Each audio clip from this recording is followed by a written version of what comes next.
มาสงค่ามาสงพ่อแม่พี่น้องเฮากูเกาะกูก้นขามาสงใต้เกาะกูเกาะมาสงพ่อแม่พี่น้องผู้ร่วมเย็นกูเกาะขาฮักกูเกาะขามาสงค่ะเสมอดีแต่ออกรายการ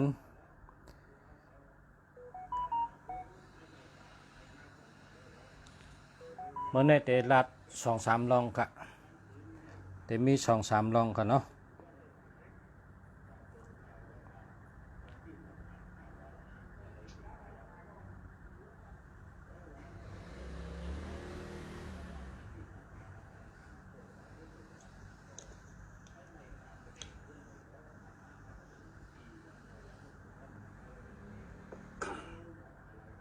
มาสงค่ะมาสงพ่อแม่พี่น้องเฮากูเกาะกูก้นขา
มาสงค่ะมาสงพ่อแม่พี่น้องเฮาเขากูเกาะกูก้นขา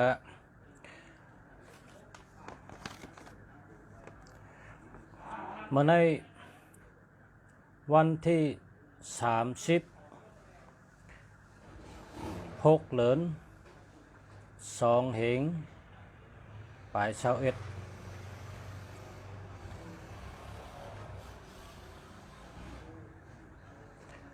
เมื่อนั้นเลยเก็บหางแหนเอาหัวคอ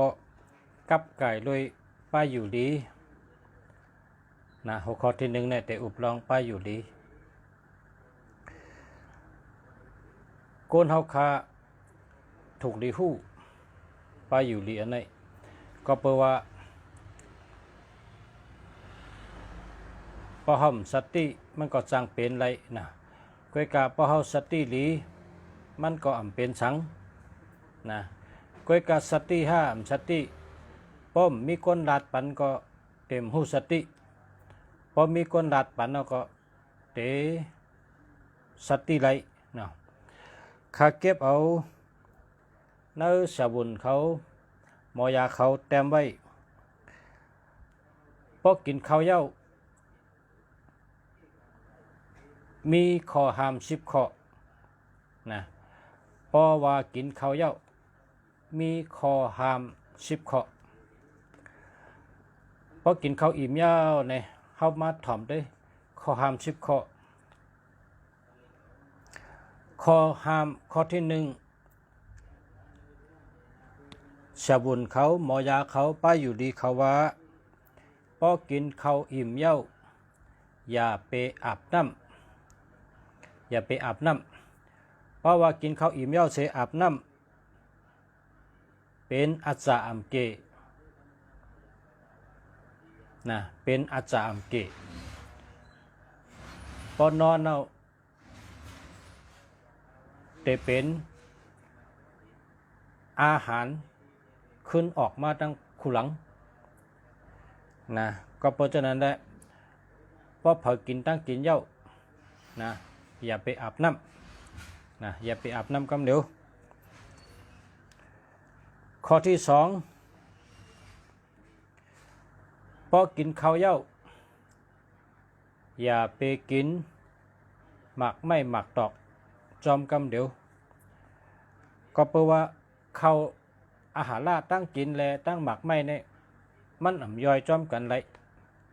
มันข้าวยามย่อยมันเป้งกันข้าวและพักเนี่ยย่อยหยาบเจอเวลาเจอข้าวยาม4 ชั่วโมงจ่องก้อยเยียวกันต่อค่ะข้าวพักอาหารล่าอาหารที่เขากินก่อนเนี่ยเจอข้าวยามย่อยมันเนี่ย4 ชั่วโมงจ่องก้อยย่อยเหลวหมดค่ะกันในหมักไม่หมักดอกนะซ้ำพอกินลงก่อนเนี่ยกำอ่อนของย่อยหมดก็เพราะฉะนั้นแหละอย่าไปกินจ้อมกันพอเขาใครกินหมักไม่ก็เฮากินหมักไม่เย้าเสจ่องก้อยกินข้าวจ่องก้อยกินข้าวกินพักเห็นไหมครับมีหมักไม่เมี่ยวหนึ่งสังว่าอะไรกินเนื้อนะสังว่ากินเนื้อเพราะว่ากินเนื้อในมันย่อยหยาบก็เพราะฉะนั้นแหละพอคนกินข้าวและกินข้าวกับเนื้อเพราะไหนจึงพอกินข้าวเหย้ากินหมักเกียงไปนี้31ในแต่แมนเมียวมันอยู่ในข้าวข้อที่3พอกินข้าวเหย้าห้ามนอนพอกินข้าวเหย้าห้ามนอนนะคำพองพอกินอิ่มแล้วก็นอนเรากับกันนั้นกำเดียวนะอย่าไปเฮ็ดละนะแต่มีลมนะใส่แล้วก็แต่เป็นใส่เจ็บเขาก็เพราะว่าใส่ก้นในมีตังยาวมันเป็นเกาเปมันกว่ายาวหนาตัวก้นในมีเปเร็วก็นะยาจะนั่นแหละพอกินข้าวอิ่มเย้าอย่าไปนอนกำเดียวพอนอนกำเดียวนี่เป็นใส่เจ็บแล้วก็มีลมอยู่ไว้ตั้งเนื้อในกอบพอกินข้าวย่อยจะไปนอนกำเดียวก็ในข้อที่4พอกินข้าวอิ่มเย้าอย่าไปเฮ็ดการกำเดียวการสังก็อย่าไปเฮ็ดเห็นเมียวการอันไรนั่งเสลเจ้าอ้อก็อย่าไปเฮ็ดมันเด็ดตื้อเคอะอ้อเส้นเลือดในอ้อในเส้นเล็กๆเนี่ยเส้นปลายบ้วนเขาในเด็กขาดนะก็เพราะฉะนั้นแหละพอกินข้าวเหย้าอย่าไปเฮ็ดการแห้งตูก็อย่าไปเฮ็ดแห้งกัดต่อค่ะเฮ็ดการแห้งอ้อแห้งปลายบ้วนก็อย่าไปเฮ็ดนะอย่าไปเฮ็ดกำเดียวนะพอกินข้าวเหย้าอย่าไปเฮ็ดกำเดียว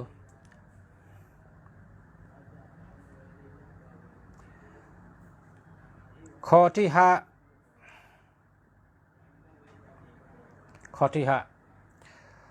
พอกินข้าวเหย้าเฮากินปันน้ำกัดเฮอึกนึงนะกินน้ำกัดเฮอึกนึงบ่เยอะนะอย่าไปกินน้ำเนียงขมนะอย่าไปกินน้ำเนียงอันที่ขมอาลาหนานั่นขมแห้งหนานั่นอย่าไปกินกำเดียวเพราะว่ากินน้ำเนียง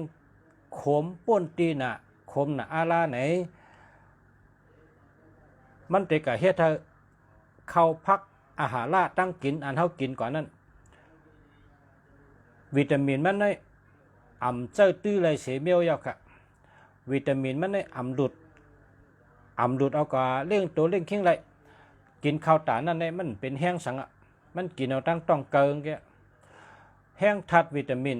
อันที่ปอดเท่าตับเท่าไส้เท่าเลือดเท่าเนื้อเลือดเท่าหลุดเลยหลุดเอาอาราสาอาหารแห้งข้าวแห้งพักแห้งวิตามินกูเมียวอันเท่าหลุดเอานั่นมันหลุดอะไรเอาค่ะนะมันหลุดอะไรเอาก็เพราะว่าน้ำเนียงขมนี่มันผาดให้ได้กว่าขึ้นไว้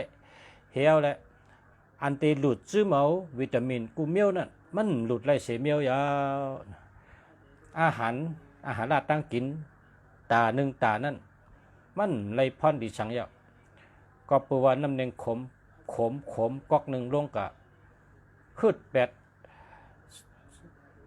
เฮแหละอาหารตั้งหลายก็เนื้อตัวคิงเขาเตะหลุดเอาวิตามินมันเตะหลุดเอาทัดมันเตะหลุดเอาอะโจมันนั่นมาเล่งตัวเล่งคิงนั่นมันหลุดไรเหี่ยวเมียวยาวนะก็เพราะฉะนั้นแหละพอกินข้าวเย้านะกินน้ำให้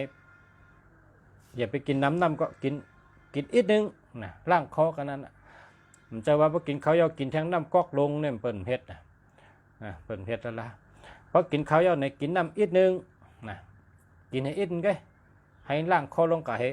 ให้ออกในกระเพาะนะอย่าไปกินก๊อกเยอะ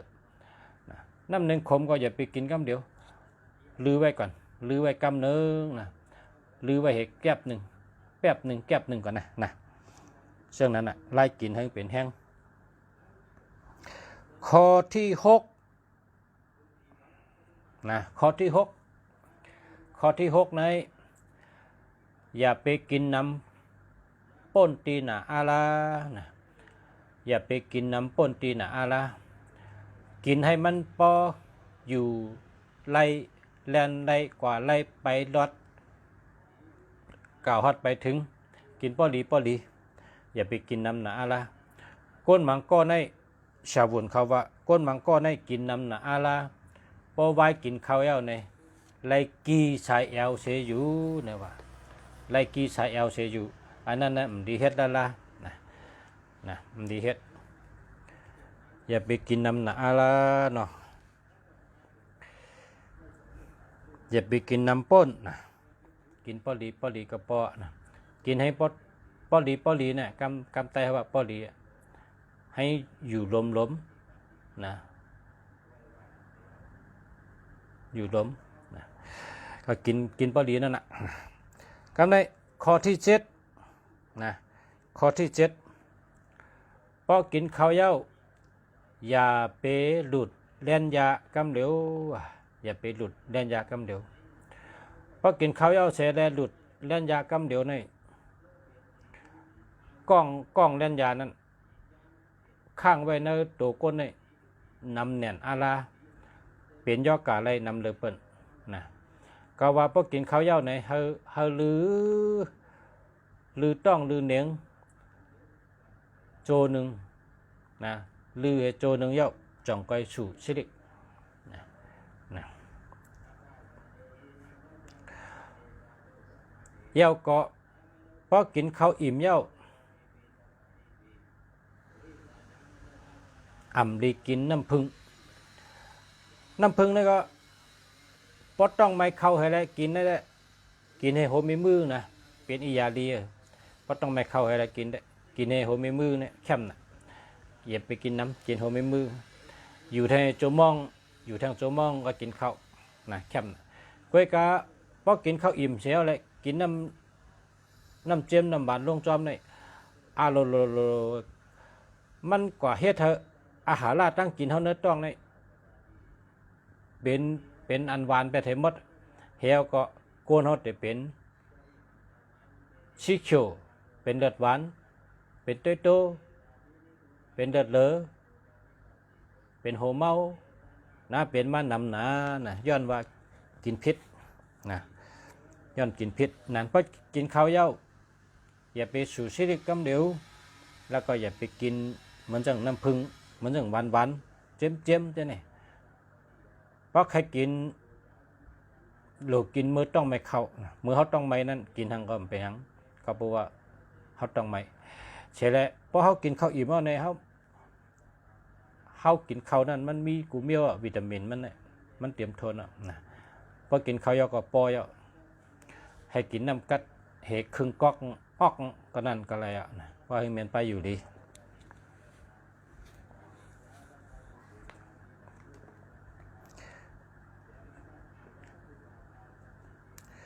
ข้อที่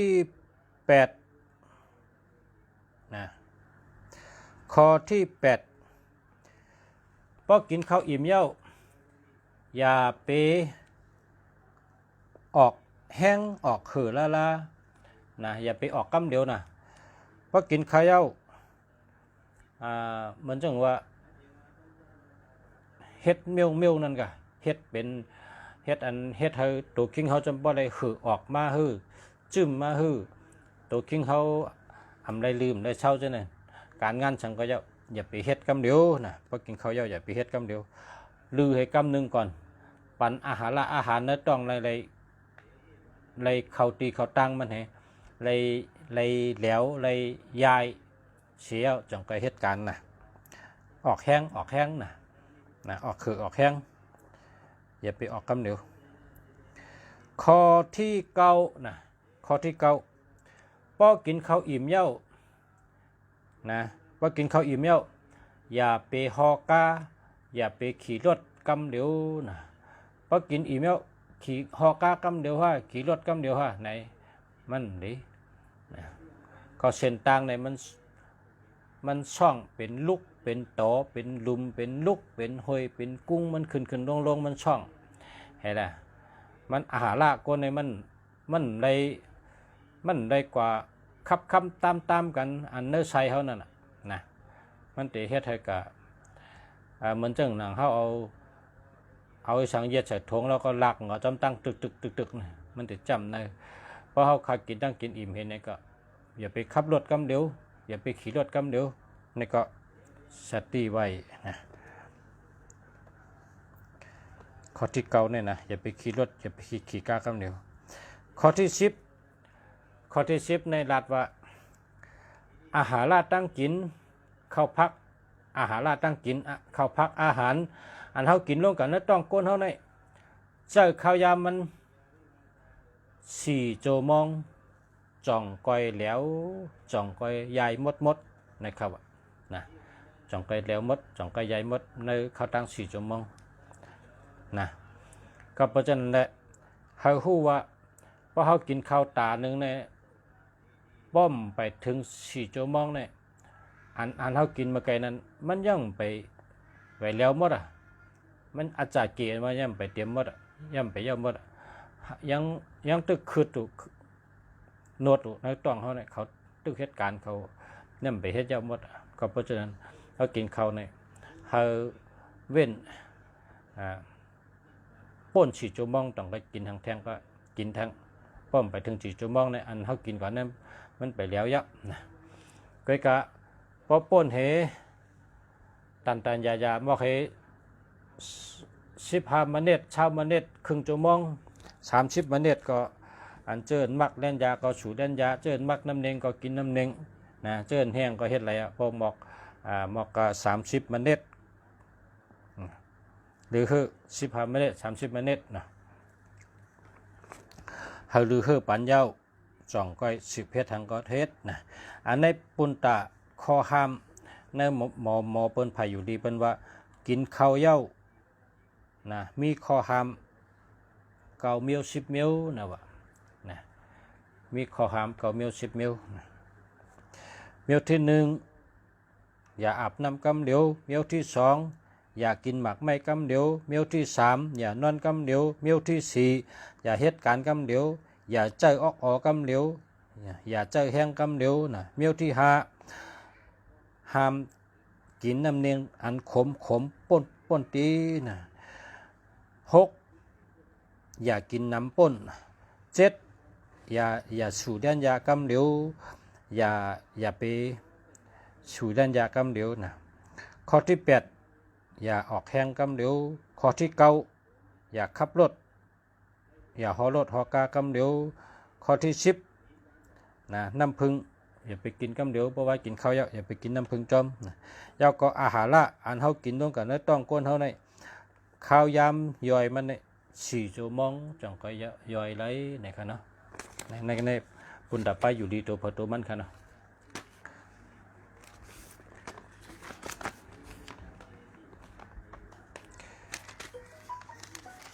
กำในซ้ำเอาทำจำเต้ยค่ะเนาะอันในซ้ำข้อที่ตอนที่2ได้เป็นข้อความเข้มๆค่ะ ข้อที่สองในว่าในตอนที่สองในว่าลอยมีตังสูงน้ำมีตังลึกนะลอยในมีตังสูงน้ำมีตังลึกตังน้ำตังลอยคืออำโลเนกันอำโลแตกเนื่องกันอำโลควายกันอำโลเช่กันอำโลเข้กันต่างก้นก็ต่างก็ต่างก็ต่างก้นมีข้อลีอยู่หางเผาหางมันนะร้อยก็เอาตั้งสูงเข่งกำพากว่า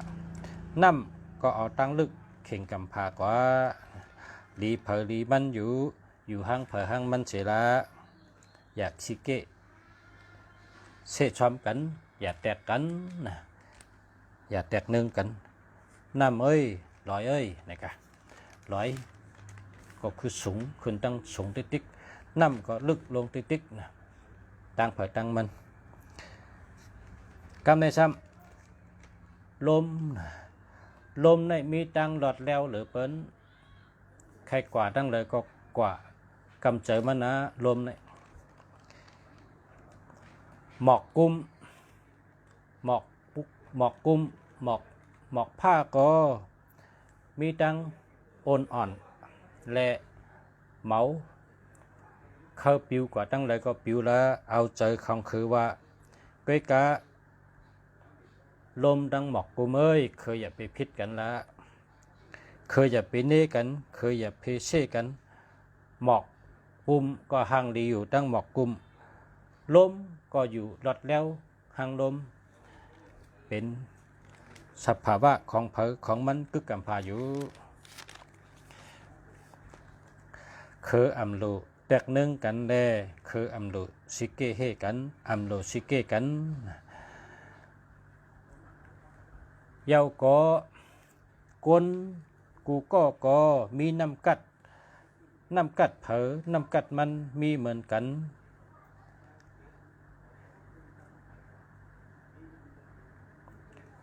กวนเฮาหลูอันไรก็คัดเจอหาเอากล้วยละกวนเฮาใครอันไรก็คัดเจอชอกหาอันไรเป็นตียังอันเฮาในก็เฮาคัดเจอตั้งคัดเจอและตั้งมุงมองให้กอดจอมกันกวนอันหมอฮักแผ่นดินเกิดกวนอันหมอฮัก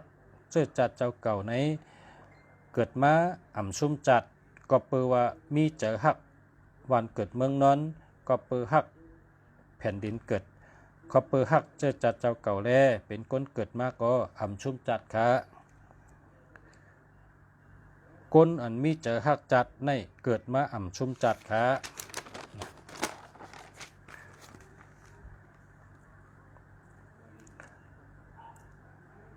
ป้ายอยู่ลีสภาวะก้นมีสองตังหนึ่งป้ายอยู่ลีโตสองป้ายอยู่ลีเจอก้อยกะก้นเฮาในป้ายอยู่ลีโต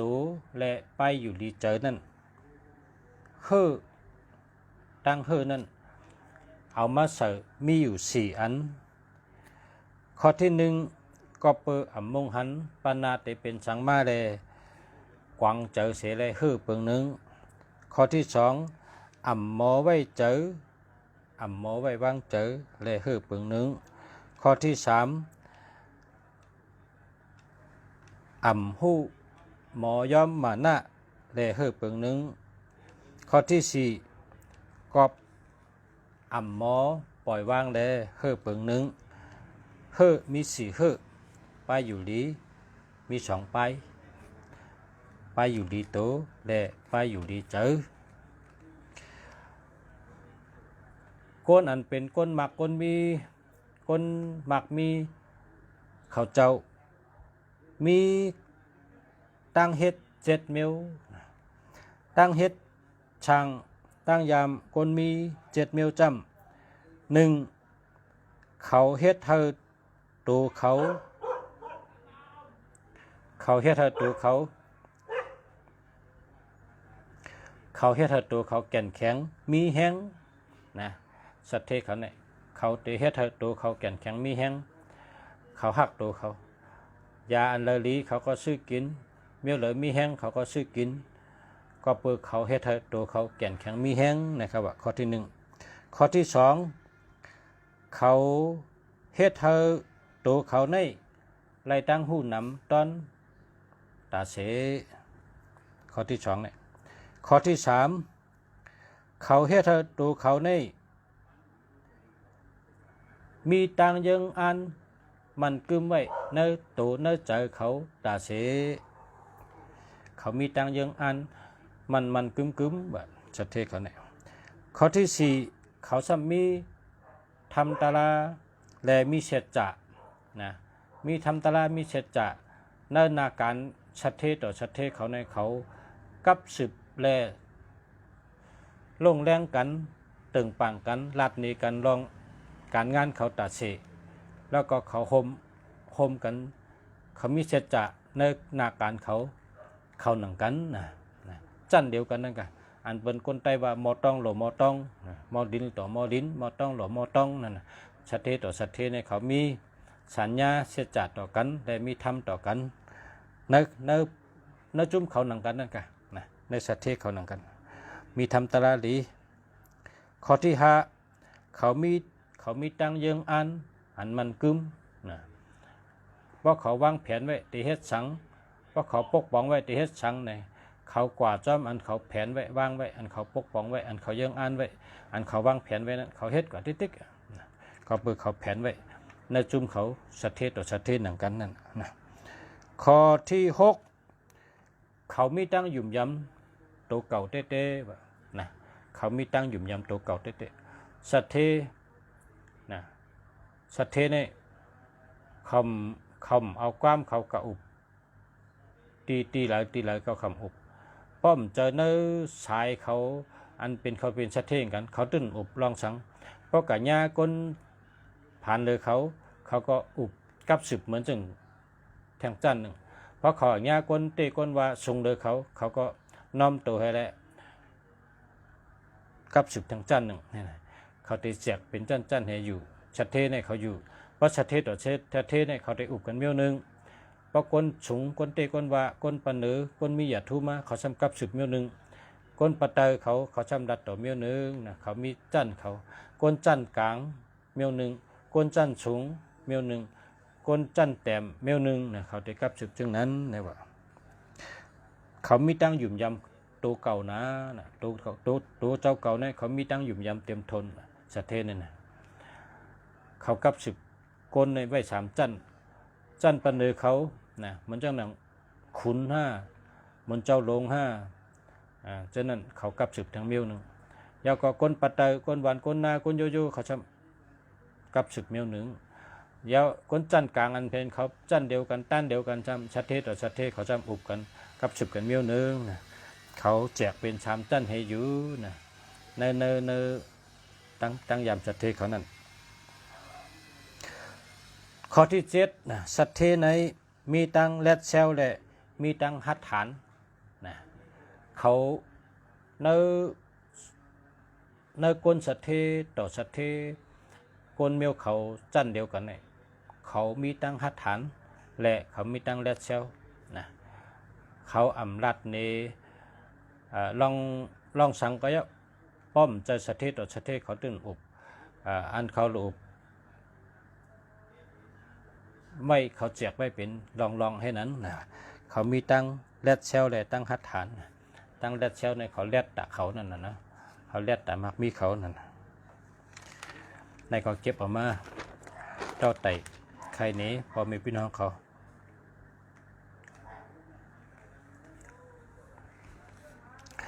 กำในซ้ำตอนที่สามนะตอนที่สาม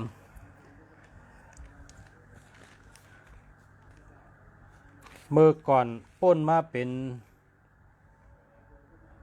เฮงปี2เฮงปีเฮิรนโกนในมีจันเดียวก้อยนะมีจันเดียวก้อยนั้นก็ป้อเปิ้นเลี้ยงโวเลี้ยงควายเนี่ยเปิ้นจังค่อยเฮ็ดสึงโวสึงควายแทงตีหนึ่งป้ออยู่มาแทง ก้นในนำมาให้เนี่ยเพราะก้นนำมาจังมีมาเฮิรน2จันจันเตอและจันเหนือเฮ็ดมาเฮิรน2จันเฮ็ดสังแลเฮ็ดเฮิรน2จันก้นเมื่อก่อนจำนางเลนจันเตอนะครับนางเลนจันเตอเย้าก็เฮ็ดทางภายจันเตอเฮ็ดตีอาบน้ำจันเตอนางเลนจันเตอนะมือนอนจัน2ลายเฮ็ดก้นเมื่อก่อนนั่นเขาเฮ็ดแมนจอมทุงลอกะเตะๆนะเขาเฮ็ดเทิน2จันขึ้นมาก็ห้องน้ำในเขาตึกคุดแต้มลงให้แล้วก็เฮ็ดอยู่จันเตอนะเขาคุดแต้มลงให้ได้เฮ็ดจันเตอหวังว่าอาบน้ำจันเตอเขาถังภายใหญ่ภายหลวงในเขาจันเตอนะมือนอนจันเหนือเฮ็ดจังไหนมาวะ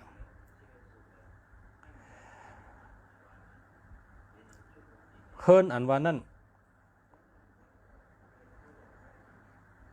เหมือนสภาวะเหมือนดังตัวก้นนะเหมือนดังตัวก้นในก็พอกินเฉติชบมันก็โลได้อื่นเข้าลงคอก่าอยู่ในถงเขาไว้นะพอเป็นเฮิรนก้นนี่พอเป็นเฮิรนก้นเฮอแมนจอมแกมลอกานั่นพักดูโลได้ผุยเข้านะพักดูโลได้ผุยเข้าพอเป็นเฮิรนก้นแมนจอมแกมลอกาจึงพักดูหลงโลได้ผุยเข้านะช่างว่าเป็นเฮิรนจันเดียวก็พักดูหลงตั้งหน้าผุยเข้าพักดูอ่อนตั้งหลังผุยออกเฮ็ดพักดูผุยเข้าโลไลมีตีนพักดูนะโลไลมีตีนพักดูในโลไลมีตีนพักดูนั่นเขาเอาเขียวก้นแตกไว้เอาเขียวก้นแตกไว้ก้นก็ปักกินในโลเกี้ยวนะเกี้ยวแล้วก็อื่นเฮ็ดจังได๋มันจังลงกันในถงเขาไว้เขาลัดแตกแทงอันนึงว่าก้นเฮ็ดนากอบสังแลเฮ็ดเตนาก็เปือว่า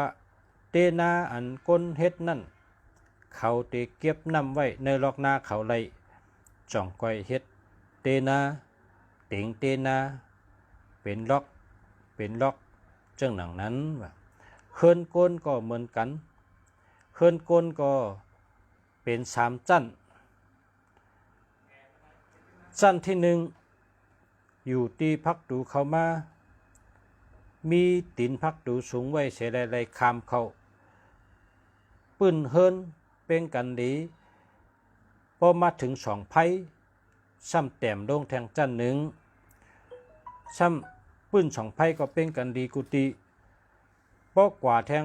จัน1ซ้ำแทงจัน1ซ้ำจันตั้งหลังซ้ำเป็นจันทางขี้ในก็ได้แต้มลงแทงพอตัวเฮิรนก็เป็นจันอยู่ที่สูงลงที่แต้มเหมือนล็อกนาคนเฮ็ดนานั่นเยาคนเฮ็ดนาก็ล็อกโหตั้งมันเนี่ยสูงนะเพราะว่านำเตรียมที่ล็อกที่1อะไรก็นำเนี่ยมันติดกว่าล็อกที่2พอเตรียมล็อกที่2เอาติดกว่าล็อกที่3จังได๋เอาล็อกนานั่นมาแตกเป็นปื้นเฮิรนเจ้าเก่าละพอเฮ็ดเหมือนก้นเฮ็ดนาก็เฮ็ดเฮิรนก็เป็นเฮิรนหมักมีนะเห็นเป็นเฮิรนก้นหมักมีจังไหนแลในแกมเราก็จังเตรียมไว้เต็ดเน็ตเต็ดตอหลีบางทีก็เตรียมไว้ในแกมปิชุกะหมอเฮิรนว่าเฮิรน8หลังในก็ว่าบางทีก็ว่าแกมเฮ็ดเฮิรนในก็ว่านะในก็คนเฮาโหลเลยตุ้ยเสเฮ็ดคนหาเงินมันก็หา5 ปี6 ปีหาตั้งโจตั้งจัดเฮ็ดฉังไรมีไรในก็เปือว่า อยู่เจ้าเก่าเฮ็ดเฮินอ่ำแม่นปักเปิงก็เป็นไรมังก็ซ้ำอยู่มา6 ปี 7 ปีก็กึ่งกั้งเปโตมากูเมียวหลีมากูหลองในก็เปอที่อยู่เปิ้นเฮินเปิ้นเฮ็ดแม่นจำโลกาก็เป็นไรอันในเจ้าเก่าก็ทัดฉางขึ้นเฮินเจ้าเก่าเชแลวนเมขึ้นเจนจาโดยเสวนเมขึ้นหอเจ้าเก่าเฮินเจ้าเก่าไรหางกวยอยู่อันในปั๊บนี่ก็เป็นปั๊บเก่าเนาะปั๊บหาใครเล่หลาก็หรูเล่หลาเตะๆนะลองขึ้นยี่เฮาค่ะนะเพราะว่าเมื่อได้ก็มีกวนหวานเฮาสืบพงมามันก็ว่าที่เฮิรนเฮาคันในนาเฮิรนไหวตั้งออกนะนาเฮิรนไหวตั้งออกยาวก็เข่าเฮิรนมือนะเข่าเฮิรนมือยาวขิงพระราชไหวตั้งห้องขิงพระราชไหวตั้งห้องพัดตูตั้งหลังก็มีพัดตูตั้งนาก็มีเฮ็ดเฮิรนมาไร3 ปีนี่นี่ก็มีนาการก็ชุ่มเงินคำก็ชุ่มป้าอยู่ดีก็ตกอ่ำป้อยู่ดีเฮิรนก็แต่เฮิรนก็เฮ็ดยาวอ่ำอยู่ดีกันเนี่ยว่าเงินคำก็ชุ่มอย่าไปว่าเต็มยัดอันก้าอันขายยามเฮ็ดไรยามขายไรก็ชุ่มย้อนชังลุงเสียนะเขาก็อยู่ที่เมืองใต้เหตุโทรมาถามลุงเสียถามว่าพักดูสูจังมิตินมันว่ามีผิดพอพักดูสูมิตินเนี่ยผิดสตินมาเนี่ยสตินชงขึ้นมาไอ้คืบไหมว่าไงมันว่าเฮิรนจันเดียวก็เนี่ยเฮิรนจันเดียวนั่นนะสตินเนี่ยสตินพักดูหน้าพักดูหลังไงว่าไงมันแล้วก็มันถามว่าใช่ลุงจัดถามว่าพักดูเนี่ยผุยเขาว่าผุยออกมันว่าผุยออกเนี่ยผิดเตะเขาว่าเนี่ยเฮิรนเนี่ยพักดูเนี่ยยังดูได้ผุยเข้าเพราะเขากินเนี่ยเขาเอาเข้าเนี่ยเหยียดเถอะนั่นชั่วพอเกี่ยวพอเกี่ยวอ่อนแล้วก็อื่นเฮิรนก้นกองเหมือนกันมันดูได้เข้าดูได้ผุยเข้าลาดเนี่ยมันว่ายินดุงเสียลาดมาเฮียวก็เขาซ้ำถ่อมแม่น่ะลุงเสียลาดในเลียเฮิรนเขาในเขาเฮ็ดเขามาอยู่ใน3 ปีนี่ชุมกูเมียวตกกูเมียวลุงจ่านี่ก็มีเงินก็ชุมมาเลยเนี่ยอยู่ดีกันนะแล้วถามทางเข่งพระไว้ตั้งเลยก็ว่าเฮิรนในไหวตั้งออกนะเข่งพระในไหวกับตั้งห้อง มันผิดนั่นก็เพราะว่าเฮิรนเนี่ยนะพอเฮิรนจันเดียวจังอันมันโทรมาหาลุงจ่าเนี่ยเฮิรนจันเดียวพักตูงโดดเลยผุยเข้านะพักตูงโดดเลยผุยเข้าแล้วก็ปืนเฮิรนให้เป้งกันดีๆนะปืนเฮิรนให้เป้งกันดีๆก่อขึ้นได้เพราะก่อขึ้นก็ด้วยเขือกใบหมากมีสูติ๊กก่อมได้ละแต่ได้เป้งดีๆนะเฮิรนเนี่ยแล้วก็พัดตูนา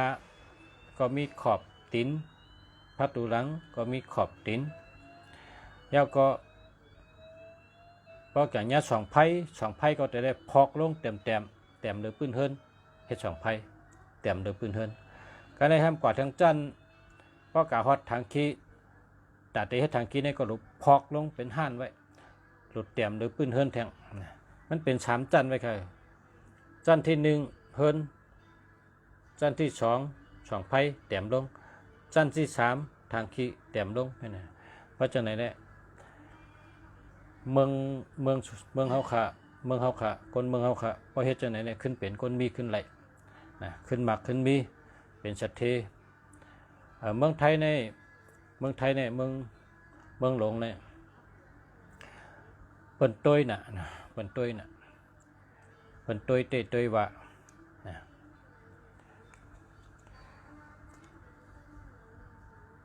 เปิ้นต้วย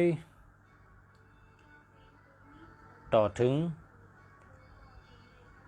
เจ้าจอมนะเปิ้นต้วยเฮ็ดค่ะเปิ้นยังมีฉลานะที่อยู่ในที่ชงก็เปิ้นมีฉลาเปิ้นตาเฮ็ดที่อยู่ที่เช่าเนี่ยเปิ้นต้วยดีน่ะ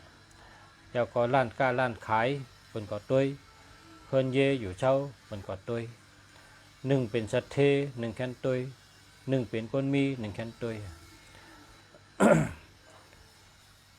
สัตเทเขาในเขาแคนต้วยลีน่ะเฮ็ดก็เฮาแม่นเมียวมันแล้วก็พอเฮ็ดเจ้าเขาก็ลัดว่ามื้อหน้ามาแทง20ปีตั้งหน้าเฮาก็เท่าเฮาลูกหลานเฮาลูกหลานเลยจามเจ๊จิมเพิ่นก็เฮ็ดไปปันลูกหลานเปิ้นลูกหลานเปิ้นต้วยลีน่ะนะเปิ้นต้วยกูเกาะนะในเกาะขาเฮาก็อยู่ที่ในลาดมือในเมืองใต้เฮา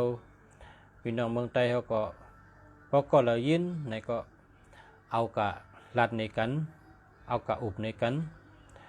เฮินอ่อนกันเฮ็ดเฮิงแม่นเมียวมันเพราะว่าเฮินนี่เฮ็ดแม่นเมียวมันแล้วปานใดมันแต่ได้มีเงินกูเกาะฮะคนเฮินมีคนเฮินมีเงินกูเกาะนะคนเฮินมีหลายเกาะก็มีเงินกูเกาะค่ะก็กะกึดแทงนำหน้ามันจะว่าโดยเฮิน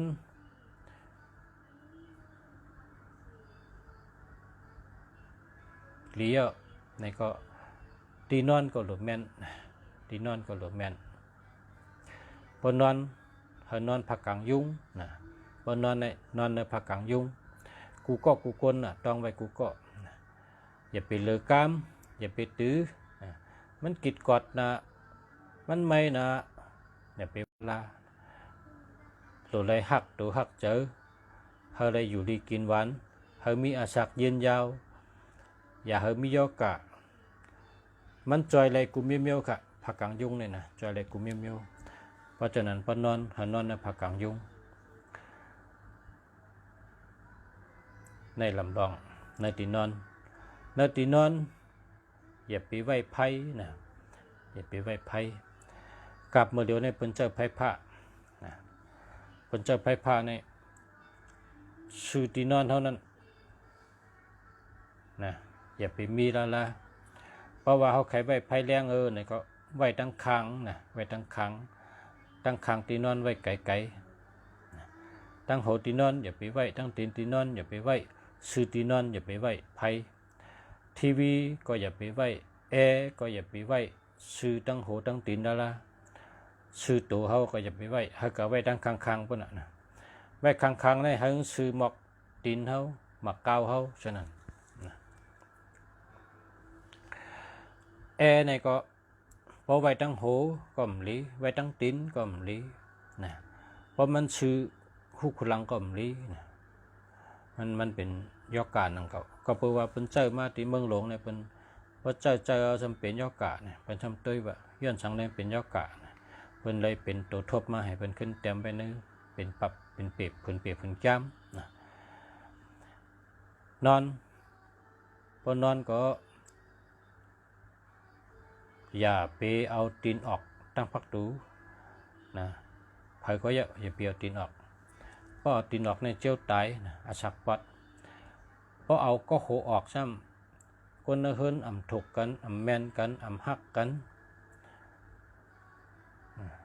นอนก็หลุดเลยแมนมิวมันนะพอเฮินเขาในไหวตั้งจานนะเพราะว่าเฮินเขาในไหวตั้งจานปะไหนก็พอเขาอยู่ที่พักดูเขานั้นจุกด้วยเลยเขาเตะเขาเฮินในเขาจุกด้วยไผ่ขวามือนะไผ่ขวามือเป็นคนใจนอน ภายซ้ายมือเป็นแต่มียิงนอนภายซ้ายเป็นแต่คนยิงภายขวาเป็นแต่คนใจกำในเพราะว่า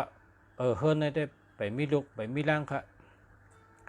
มัตตินาเฮิรนเหมื่อให้มาอยู่เป็นโพกบเมเนี่ยก็นอนภายขวามือ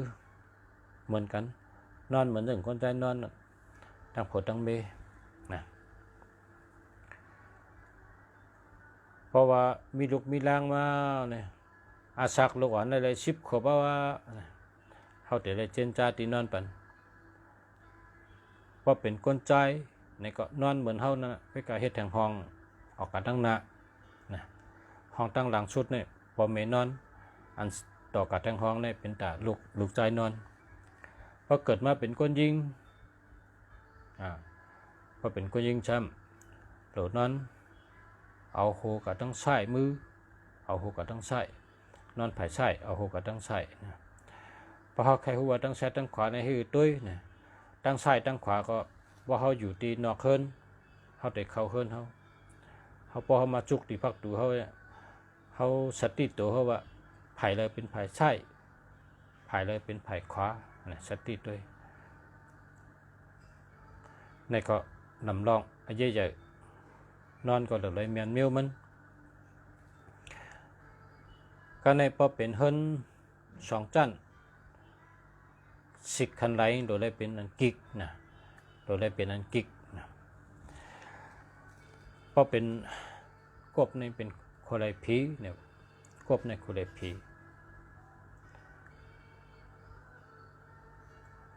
ปองกิกเนี่ยเป็นโคไลก้นเนี่ยนะ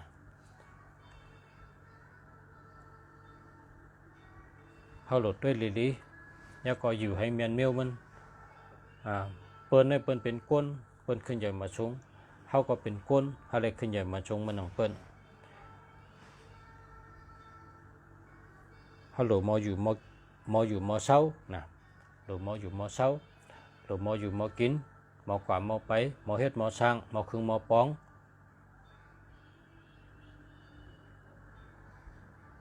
ตั้งหูตั้งหมอเขาหลุดด้วยเปิ้นขึ้นใหญ่มาชงเปิ้นเฮ็ดช่างไรขึ้นใหญ่มาชงละในเฮาหลุดด้วยเปิ้นแก่นั้นเปิ้นย้อนช่างไรเขาแก่เฮาก็หลุดด้วยเปิ้นอันเปิ้นเฮ็ดนั้นมันแม่นเมียวมันจะว่าเปิ้นแก่อันเปิ้นเฮ็ดนั้นมันเจอนะจะว่ามันขึ้นเยอะเฮาเฮ็ดในมันเจอจะว่าเฮามันขึ้นเยอะนะตั้งเฮ็ดเฮาหลุดไรเจอตั้งเฮ็ดก็เจอตั้งลัดก็เจออาจ้างก็หลีงานปีญาก็หลีตั้งหูก็หลีตั้งเฮ็ดก็หลีครึ่งป๋องเข้มหมอปกป๋องตัวเก่าพอเขาตื่นตัวเฮ็ดการใช่ไหมตั้งหูในเมื่อเดี๋ยวในมีหอบตัวเขาพอเขาหลลองเลยก็ง่ายน่ะเขาหลหาไว้มันมีหอบตัวเขาเมื่อเดี๋ยวนี้มันหยาบจึงกูปอกในหลมีเงินน้ำจ่องกระไดตั้งหูจ่องกระไดปีญาตัวเดียวนี้เขาหลมีพงดีอันนึงอย่าไปเชื่อหลายพงเลยเขาหลซื้อไว้พงดีอันนึงนะเป็นว่าอันดีเขาก็หลซื้อให้อันนึงพงเนี่ยซื้ออันดีนะทางหูในมันมีกูเมียวอันเขาแค่หูนะเหมือนเปิ้นกับกินตั้งกินเนื้อล้านเพราะกับกินตั้งกินเนื้อล้านเนี่ยสั่งกินอะไรกูเมียวเนี่ยเป็นว่าฉะนั้นใครกินทั้งก็สั่งกินอะไรกูเมียวนะกลับตัวเรือนเลยนะตั้งหูก็เหมือนกันตั้งหูเนี่ยก็เขาหลุดเลือกเขาก็มีกูเมียวหอบตัวเขาเนี่ยนะเขาหลุดมองเลิกเอามาเจอตื้อหังเป็นพันดีก็ข้าวคัดใจลัดนำให้เปิ้นลองตัวเฮิรนตัวเย็นเนี่ยก็เปิดว่าขาเมืองใต้เมื่อข้าอยู่เมืองใต้ข้าก็ยำอยู่เมืองใต้ค่ะนะเพราะว่าเฮ็ดมันแมนเมียวมันคนเขาในคัดใจเต้ๆว่านำน่ะคนไก่ก็นำคนแก่ก็นำคนมีตั้งหูก็นำคนมีปีญาก็นำคัดเจอทั้งเพิงมัน ให้ชำเป็นชัดเทนะ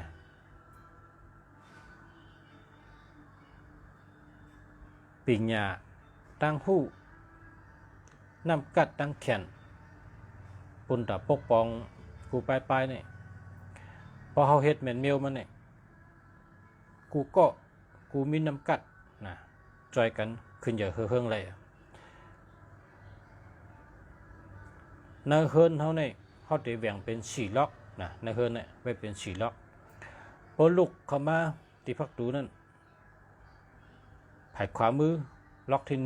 1เป็นห้องว่านักกาในว่านั้นการนั้น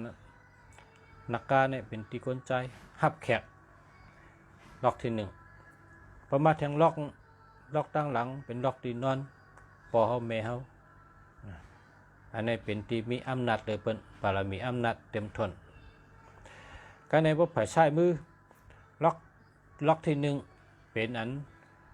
งานปิญญาเพราะเขาหลุดเห็นปิญญาหลุดช้อนปิญญาหลุดเหตุการณ์นั้นเจอออกเจอปิญญาเจอไปวนหลุดหาตั้งหูเนี่ยเขาหลุดนั่งล็อกที่1นั่นเหตุปิญญากันนั้นเจ้าหูเจ้าหมอก็ล็อกที่2ตั้งหลังซ้ำเป็นห้องว่าล็อกสัตเทตีนั้นซ้ำหลุดไว้ข้าวสารทางข้าวสารพุ่งข้าวสารยองข้าวสารตึกเขาตึกมันตึกคำข้าวสารเจ้าเนี่ยไว้ตั้งนั้นเมนติสังถกครับแบ่งเป็น4ล็อกเจ้าการในเพราะว่าเขาอันไหนก็ลืมเลยเพราะเขาว่าเขาหยุ่มย้ำนับถือศาสนาพุทธพระเป็นเจ้าเนี่ย1เฮือนเนี่ยเขาจะมี1สู่2สู่3สู่กำใจเขา1มีหลายสู่ก็เลียก็พอเขาเฮ็ดเฮือนที่อยู่เขาใน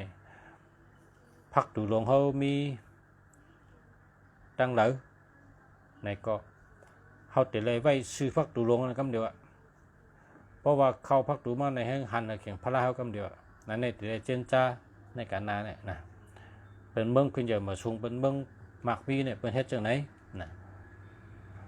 เมืองเนเป็นอ้ามมาเมืองสิงคโปร์เนี่ยขึ้นใหญ่แก่ละเมืองสิงคโปร์เนี่ยขึ้นใหญ่แก่ละเป็นเมืองอ่อนแก่เนี่ยก็เขาเฮ็ดแมนมิลนะเขามีศาลาลีศาลาจังนุ่งศาลาเนี่ยนะเขามีศาลาลีศาลาแก่จ้านะย่าก็ผู้อ่อนโหเขาก็แก่นะผู้อ่อนโหจิกจำเขาก็แก่นะเมืองเขาในป้ายมักมีก็เข้มอยู่ก็อยู่แมนมิลมันเมืองอ่อนแค่ป้ายมักมีหลี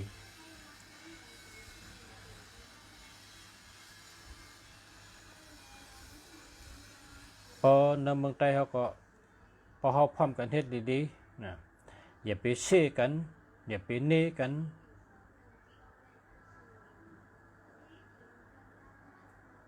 ไว้ใจกว้างๆลาดมันเป็นพันธุ์ดีในก็อย่าไปลาดมันไรกินในก็อย่าไปลาดเยอะเนาะใครลาดก็เยอะเอาค่ะใครลาดก็เยอะเนาะเยอะเนาะนั่นนั่งดีเป็นเยอะอะไรเป็นแตงคำเยอะอะไรเป็นลำไม้นะอันเลยหลุดเฮ็ดกลมหัวเฮ็ดกับติ๊กอันเลยหลุดเฮ็ดคัดใจเฮ็ดติ๊กอันเท่าใครแห่งเป็นนั้นมันอยู่ที่น้ำกัดเท่าเลยอยู่ที่ตั้งคัดใจเขาไว้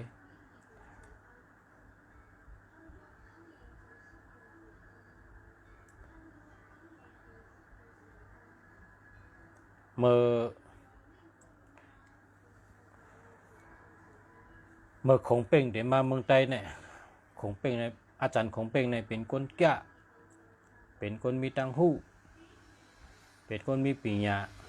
อาจารย์คงเป่งเนี่ยนะเดี๋ยวมาเมืองไทยคนอันยามมาเมืองไทยหลายบอกว่าสลาลงกว่าเมืองไทยเนี่ยกว่าเฮือหลายๆก็เป็นกว่ามาหลายปีเป็นกว่ามาหลายปอกกว่าเฮือหลายกว่าเฮือกว่าอะไรตั้งเฮืองก็นะว่าจะนั้นเจอว่าเป็นก็วันนั้นเขาก็ยำยินก็เขาแต่ไรกว่าเฮือกว่าเฮียวก็อย่าไปเหมือนเปิ้ลเลยเฮือกว่าก็เลยมีพันดีเนี่ยแต่ให้เฮือละ มันว่าประกอบเมืองใต้นี่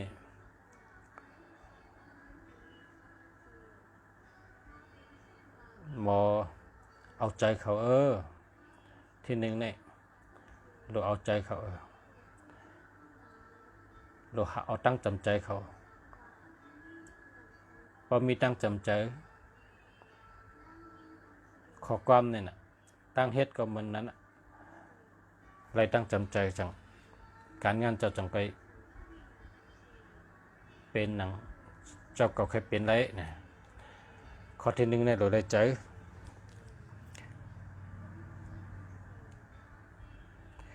มันดัดว่าตึกเจอเป็นลักตึกเมืองเป็นรองชื่อเจอที่หนึ่งตึกเจอในที่หนึ่งตึกเมืองในที่สองก็ในมันมา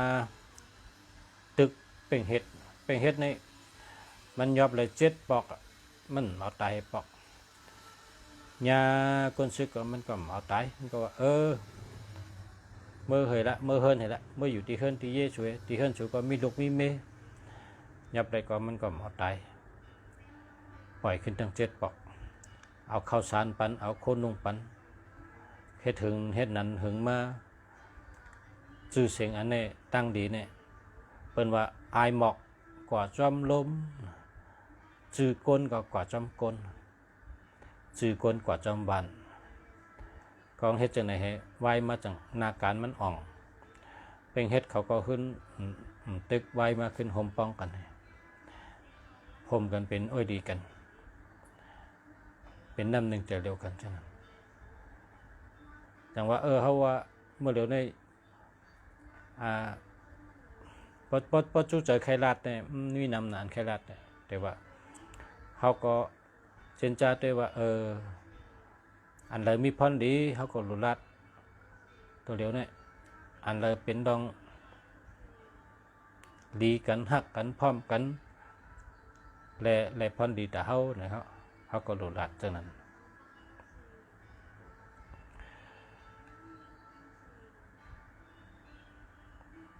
ตั้งรัด เป็นลมรัดแล้วถ้าในตั้งเฮ็ดลองยืนปันลองใจหรือเข้าหัดเข้าถึงเช่นไหนซ้ำเป็นที่สองพอนำในตัวด้วยฉะนั้นก็มันแต่ดีมากที่ขึ้นมันแต่ขึ้นดีกว่า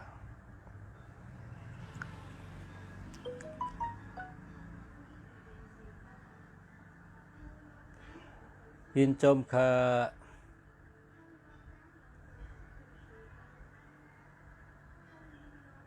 คนวันติด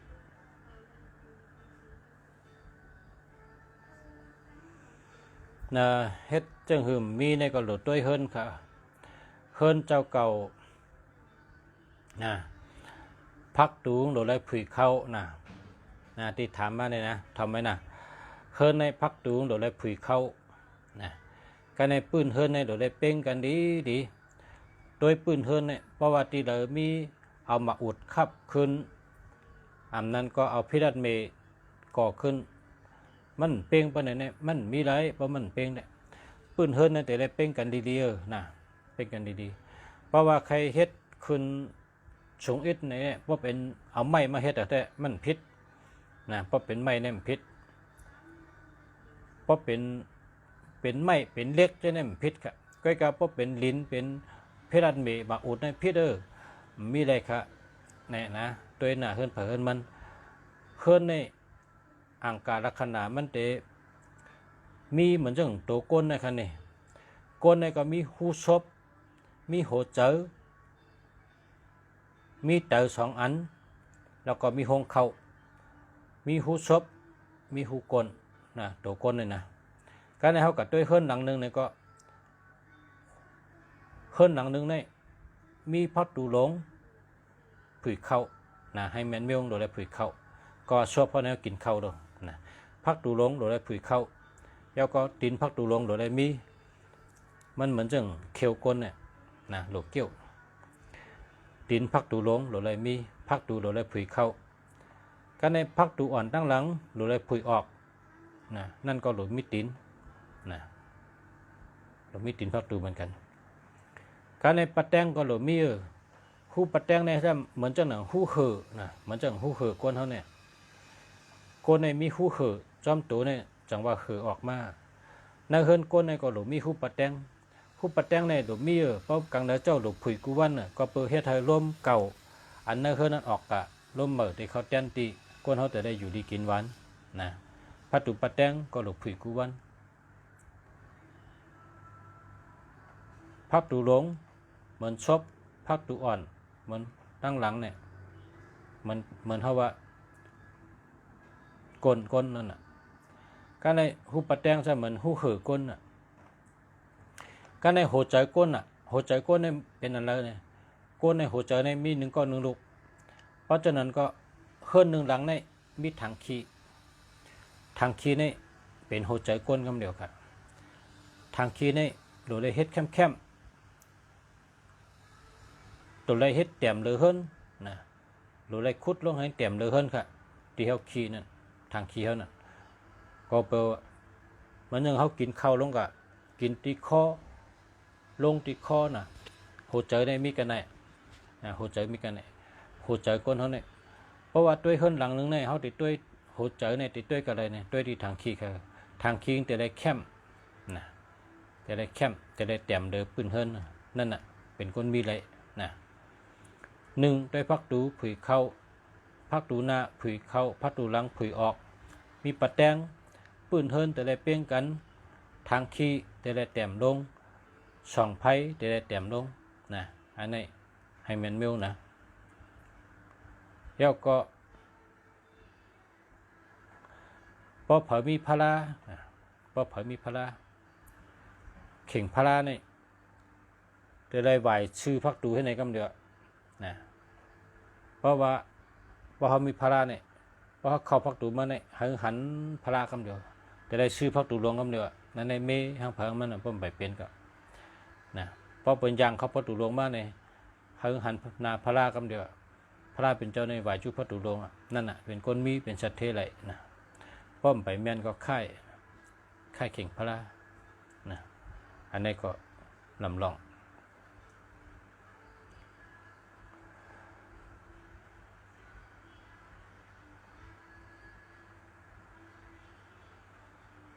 กำในซ้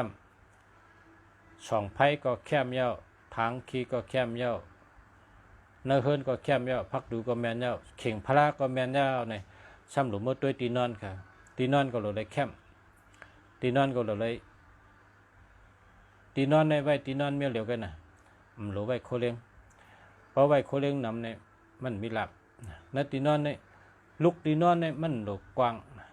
ลุกแทงลุกไว้แต่เก็บโคอันนั้นเป็นลุกตัดเก็บโคนั้นกว้างก็เลยก็การลุกอันเท่านอนเนี่ยมันดกกว้างเฮ็ดให้มีแต่กูที่นอนเหตีกลางผักกลางยุ่งเหเนี่ยก็อะไรอ่ะเนี่ยลุกที่นอนลุกที่นอนก็แมนเยาคันไหลนะคันไหลก็แมนเยานะคันไหลเนี่ยโดนเลยกิกนะชิกโดนเลยกิก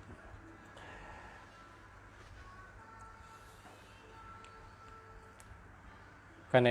ไพ่อย่าไปหาซื้อตีนอนแล้วล่ะเพราะไพ่ในป้องซื้อตีนอนในเป็นยอกะนะอันนี้ก็ตัวเฮิรนเผยเฮิรนมัน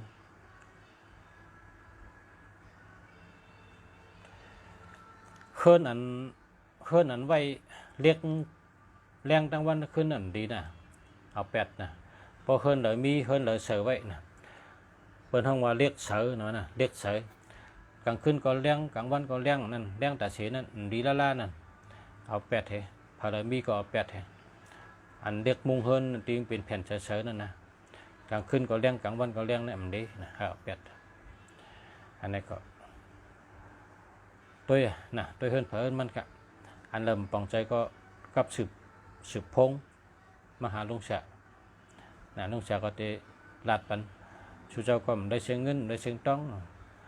ลาดปันให้สูเมหังกุ้ยเกหังกุ้ยนั่นน่ะมันเป็นตั้งหูเป็นตาหน้าปรามีสลาเฮาคะนะสลาเฮาก็มีสลาเฮาแทงนะสลาสมาเจ้าเกจูคูวาจันน้ำนะหลายเจ้าหลายตนหลายเจ้าหลายก็ ไล่เอาตั้งหูกันเขาเจ้าลัดเนอบเนช้อนเนเขาก็ขึ้นเอาหลายตีหลายตั้งให้มาลัดเป็นกำไตปันพ่อแม่พี่น้องเขา